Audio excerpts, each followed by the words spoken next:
Emmanuel గెలిచాడు, సంతోషం, definitely అతను గెలవడం వర్తియే. కానీ గెలిచిన వెంటనే అతను దివ్యాకి అట్లా మోకాళ్ళ మీద మోకరిల్లడం అనే దాని గురించి చాలా మంది సీరియస్ అవుతున్నారు. ఎందుకంటే డెఫినెట్లీ దివ్య హెల్ప్ చేసింది, మెచ్చుకోవాలి అమ్మాయిని. ఆ విషయంలో ఇమాన్యుల్ హగ్ చేసుకోవచ్చు, లేకపోతే సపోర్ట్ ఇచ్చినందుకు తను కూడా ఇంకేదన్నా హీ ఓస్ హర్ సంథింగ్ కాబట్టి డెఫినెట్లీ అతను కూడా టైం వచ్చినప్పుడు తీర్చుకోవాలి.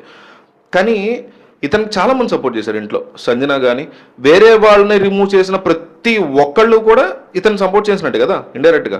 సో వాళ్ళ ఎవ్వరికి ఇవ్వని ఆ లెవెల్ ఆఫ్ హడావిడి కానీ, ఏకంగా మోకాళ్ళ మీద మోకరిల్లిపోయి హడావిడి చేయడం కానీ, ఇదంతా కూడా టూ మచ్ చేశాడు ఇమాన్యుల్ అని అతని సపోర్టర్స్ తిడుతున్నారు. ఆల్రెడీ దివ్యాకి బయట నెగిటివ్గా ఉంటే, అంటే ఇమాన్యుల్ సపోర్టర్స్ అన్నమాట, ఆల్రెడీ దివ్యాకి నెగిటివ్గా ఉంది, మనోడు ఏంట్రా బాబు వెళ్ళి దివ్యాకి మోకరు వెళ్తాడు, మనోడికి నెగిటివ్ అవుద్దని వాళ్ళు కూడా కంగారు పడుతున్న సిచ్యువేషన్ కనిపిస్తుంది హౌస్లో. సో దీని గురించి మీరు ఏమనుకుంటున్నారో కామెంట్ చేయండి. అండ్ మన ఛానల్లో చాలా రకాల బిగ్ బాస్ న్యూస్ కవర్ చేస్తున్నాం. ఒకసారి షార్ట్స్ చూడండి, మెయిన్ వీడియోస్ చూడండి, మిస్ అవ్వకుండా సబ్స్క్రైబ్ చేసుకోండి.